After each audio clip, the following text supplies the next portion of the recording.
The overall goal of this procedure is to demonstrate a technique for introduction of microparticles into the circulatory system of adult zebrafish by injection into the fish kidney. The introduced microparticles are further visualized in the vasculature by a simple technique of intravital imaging in the fish gills. This procedure can be used, for example, to carry out repeated measurements of fish blood pH in vivo by the introduction of microencapsulated fluorescent probes for pH. To do this, at the first stage, the pH-sensitive dye SNAP1 conjugated with dextran is encapsulated into a semi-permeable polyelectrolyte shell using layer-by-layer approach.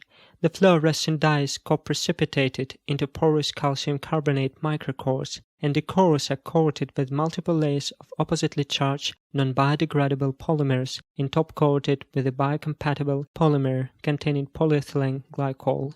Next, calcium carbonate cores are resolved to obtain hollow microcapsules enclosing SNAP1.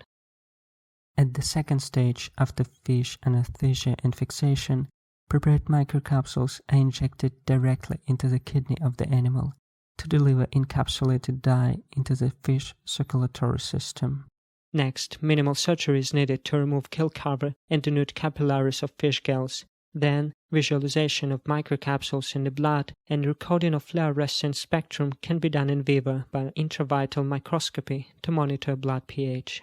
When the injection performed right, it is possible to observe fluorescent microcapsules in the fish gills immediately after the procedure.